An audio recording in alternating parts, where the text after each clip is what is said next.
নারায়ণগঞ্জের আলোচিত ৭ খুনের ১১ বছর আজ। নির্মম এ হত্যাকাণ্ডের ৩৩ মাস পর জেলা জজ আদালত রায় হয়। এর ১৯ মাস পর হাইকোর্টের রায় হলেও ৭.৫ বছর ঝুলে আছে আপিল বিভাগে।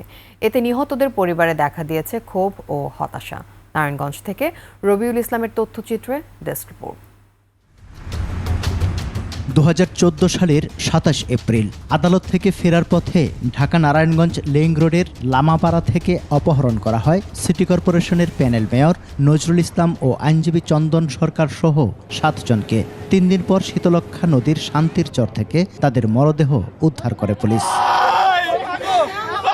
এ ঘটনায় ফতুল্লা থানায় নিহত নজরুল ইসলামের স্ত্রী সেলিনা ইসলাম বিউটি ও নিহত আইনজীবী চন্দন সরকারের জামাতা বিজয় কুমার পাল বাদী হয়ে দুটি মামলা করেন।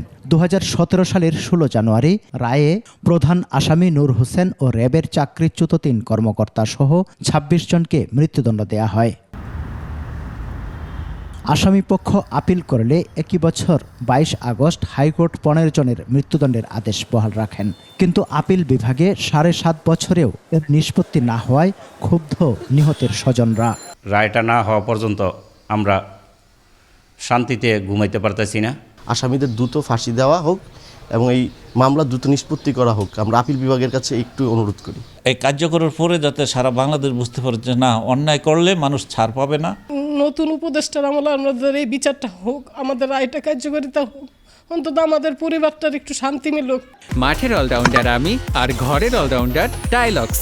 টাইলক্স টয়লেট ক্লিনার, ক্লিন মানেই টাইলক্স। সাজাপ্রাপ্তরা আওয়ামী লীগের নেতা ও স্থানীয় নেতাদের আত্মীয় হওয়ায় বিগত ফ্যাসিস্ট সরকার বিচার কাজ স্থবির করে রেখেছিল বলে অভিযোগ বাদীপক্ষের আইনজীবীর। তবে উচ্চ আদালতে ন্যায় বিচার নিশ্চিত হবে বলে আশাবাদ জানিয়েছেন রাষ্ট্রপক্ষের আইনজীবী। তৎকালীন শেখ হাসিনার সরকার এই মামলার যে রায়টাকে যাতে বিলম্বিত হয় সেটার জন্য চেষ্টা করা হয়েছে এবং রায়টা যাতে আপিলের ডিভিশনে শুনানি না হয় সেটাই তারা নিশ্চিত করেছিল।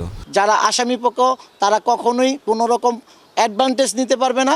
এপিলের ডিভিশনে যেটা আছে লিভ টু আপিল, সেখানেও অবশ্যই আসামিরা চূড়ান্ত তাদের শাস্তি বহাল থাকবে। শিগগিরই আপিল বিভাগে মামলাটি নিষ্পত্তির দাবি নিহতদের স্বজন ও সাধারণ মানুষের। প্রধান উপদেষ্টার কাছে আকুল আবেদন জানাচ্ছি। সমর ইসলাম, ডেস্ক রিপোর্ট, ২১ টেলিভিশন।